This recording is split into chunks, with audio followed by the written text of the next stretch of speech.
जनतेच्या न्याय हक्कासाठी प्रजासत्ताक न्यूज सदैव आपल्यासोबत।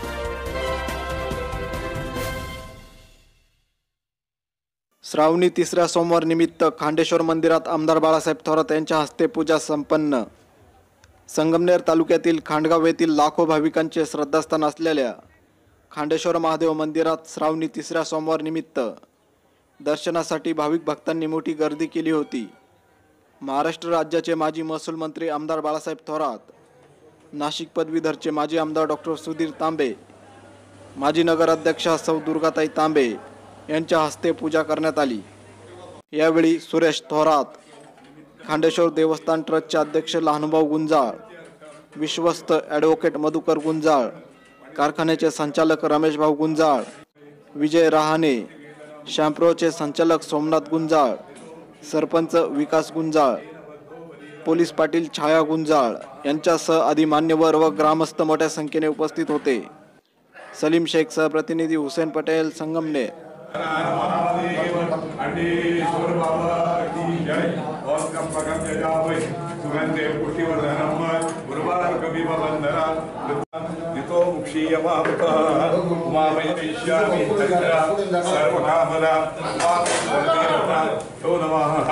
सौभाग्य मंगल द्रव्याणि समर्पयामि उपनयसारथि गर्दान मंगलारतिक्यं कुर्यात् विश्वेश्वरे भोगे सारस्वते गातारुत्तरपंचे महिले कोटराजी अजभागे दाराजी करगे रक्षणाजी जय देव जय देव जय गिरिजात्मना हो जय गौरी रमणा पंचप्राणधरारति स्वामीच्या चरणा जय देव कर्ता महाकाल नगरी उज्जयिनी प्रदोषकाली पूजा पाहावी नयनी सोरठ सोमेश्वर देववाणी चित्ती कनकी नारायणी दत्तधनी जय देव जय गिरिजात्मना हो जय गौरी रमणा पंचप्राणधरारति स्वामीच्या चरणा जय देव अवधगौरी देव हे रामकृष्णांचा पूजनागींचा आणि मुक्तांचा परळी वैदेश्वर हरिहरतीर्थांचा ऐकाजकर गोवे विरवा पात्रांचा जय देव मुरलीनाथपे भूदाहरी संतकराजान्विता भवैरासाय शाकिनी शाकिनी काराच्या वेत्री काराय भीमाशंकर सुंदर त्रिपुरी सुदाय जय देव जय गिरिजारमणा हो जय गौरी रमणा पंचप्राणधरारति स्वामींच्या चरणा जय देव कपाल मागांची पूजे कराय दिव्यांबराय हातामध्ये फुलं घ्यावी धीर रजनीकरधरम सर्व वेदांत सार दंते पुरुषारुचेरम गणति गिरगरम गांगगौरी विहारम पंचाक्षम मुक्तिधारम त्रिनयन रुचिरम शंकरम चित्तय्यम देवल बहुद्य नमः पार्वती पतये हर हर महादेव खंडेश्वर बाबा की जय। स्वप्न बघितलं होतं की खांडेश्वराच्या परिसराचा विकास व्हावा आणि त्याला खऱ्या अर्थाने मूर्त स्वरूप देण्याचं काम ज्यावेळेस आदरणीय आमदार बाळासाहेब थोरात साहेब मंत्री म्हणून या राज्यात आले आणि खऱ्या अर्थाने खांडेश्वरच्या विकासाला चालना मिळाली आणि आपण बघतो की राज्याला आदर्शवत देवस्थान कसं असावं याचं उत्तम उदाहरण म्हणजे खांडेश्वर देवस्थान।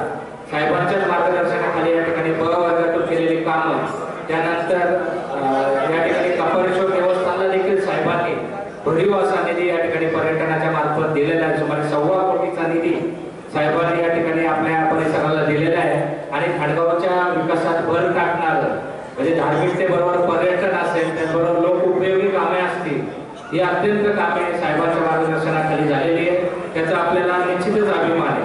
आणि दुसरी गौरवाची गोष्ट म्हणजे या ठिकाणी आपण अद्ययावत असं कार्यालय केलेलं आहे आणि शेकडो गोरगरिबांचे मुलं त्यांचे लग्न या ठिकाणी अल्पदरात होतात, ही सगळी साहेबांची देण आहे। खांडेश्वरच्या कृपेने आज आपल्या सर्व विकासाची घोडदौड अविरतपणे चालू आहे आणि ही साहेबांच्याच नेतृत्वाखाली होती आणि मला आशा आहे की यापुढील पूजा ही साहेब ह्या महाराष्ट्राचे मुख्यमंत्री म्हणून खांडेश्वर चरणी करतील अशी आपल्या सर्व ग्रामस्थांच्या वतीने खांडेश्वर चरणी आपण प्रार्थना करू आणि खांडेश्वर निश्चितच ज्या वेळेस साहेबांच्या पाठीशी खंबीर असे आशीर्वाद खांडेश्वराचे असतात। मी खांडेश्वर चरणी प्रार्थना करतो की या आगामी काळात मुख्यमंत्री म्हणून साहेब या ठिकाणी पुढच्या श्रावणात नाही पण महाशिवरात्रीला नक्कीच या ठिकाणी मुख्यमंत्री म्हणून आपल्या देवस्थानाला पूजा करतील असा मी आशीर्वाद खांडेश्वर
म्हणूया उपस्थित सर्व मित्रांनो, तर श्रावण मासाच्या निमित्ताने खांडेश्वराच्या या पवित्र मी आपल्या सर्वांना त्या ठिकाणी शुभेच्छा देतो.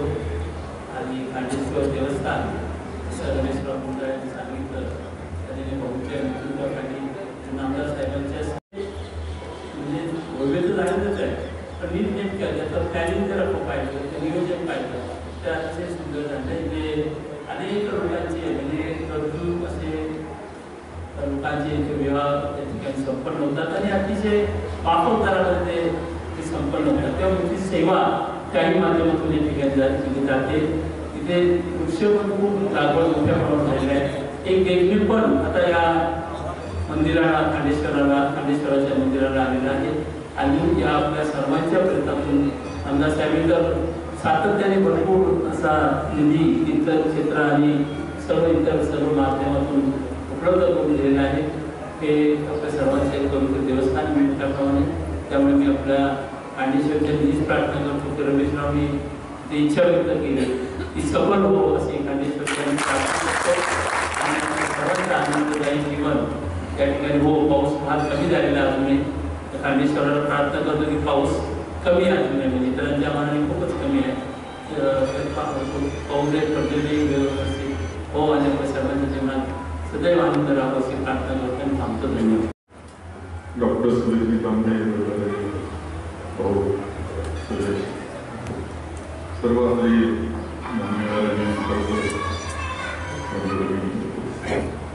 आज तिसरा सोमवार आहे आणि त्याचबरोबर राखी पौर्णिमा आहे, असं दुहेरी योग आज झालेला आहे. आणि तिसरा सोमवार म्हटलं की खांडेश्वरला मी येतोच, कदाचित कधी एखाद्या सापडत झालं असेल येतच असतो. त्या पद्धतीने खांडेश्वरचे दर्शन आणि आशीर्वाद घेण्याचं आज आपण घेतलेले आहे. राखी पौर्णिमा असल्यामुळं प्रजापिताप्रमाणे कार्यक्रम 8 वाजता होता, ते सगळ्याकडे, त्यामुळे थोडी घाई आहे. परंतु जरी आपण सगळ्यांनी सत्कार केला, सुंदर कार्यक्रम केला, त्याबद्दल आपल्या सातारच्या भाग आहे.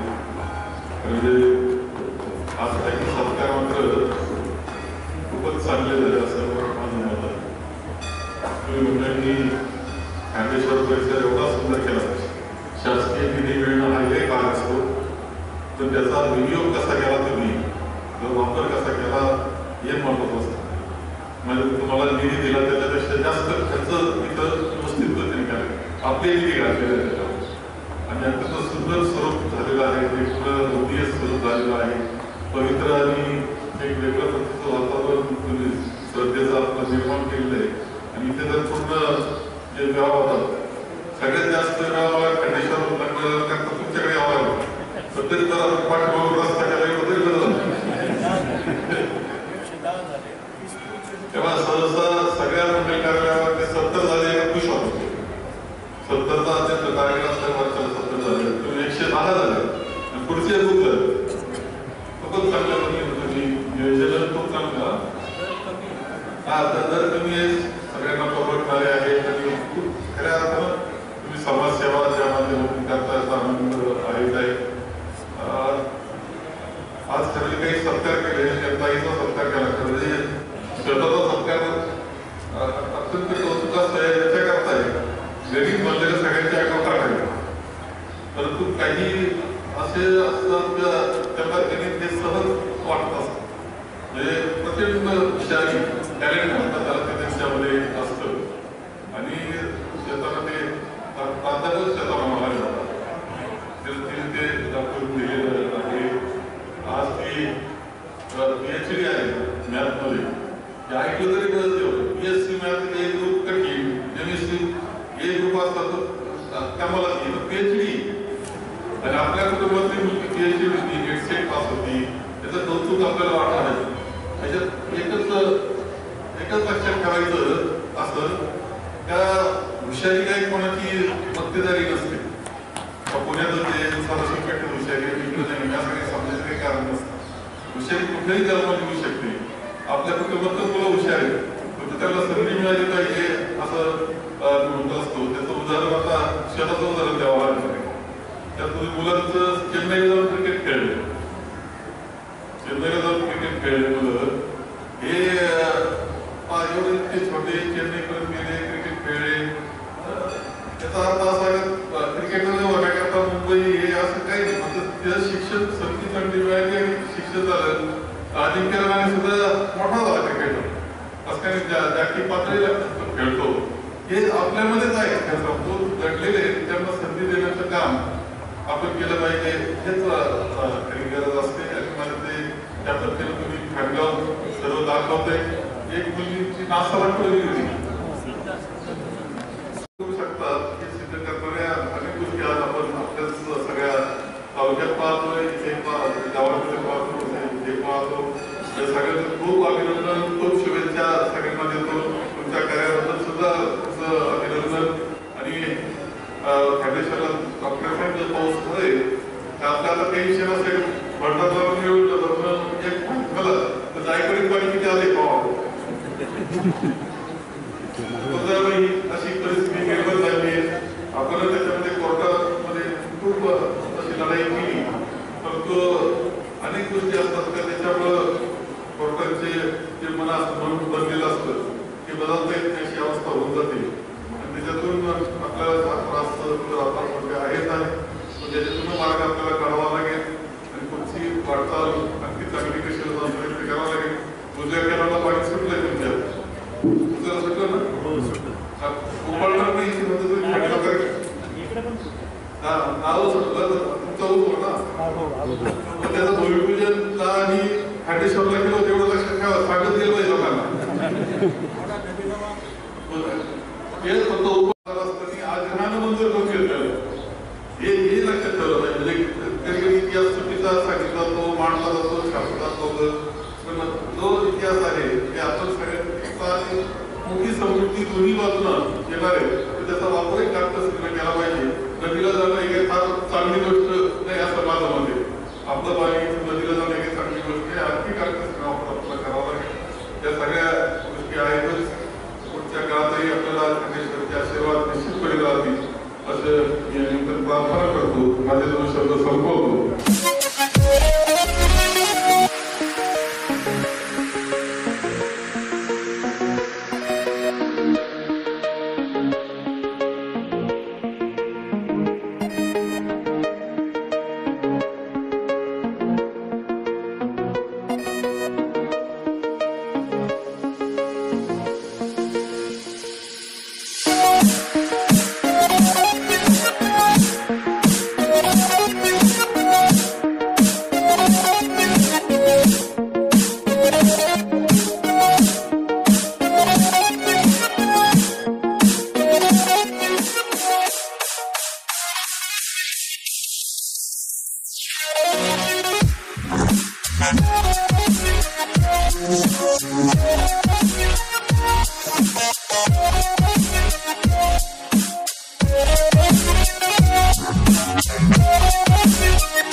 आपल्या परिसरातील ताज्या घडामोडी पाहण्यासाठी आजच प्रजासत्ताक न्यूज 24ला सबस्क्राईब करा आणि रहा अपडेट. तसेच लाईक अँड शेअर करायला विसरू नका. प्रजासत्ताक न्यूज सदैव आपल्या सोबत.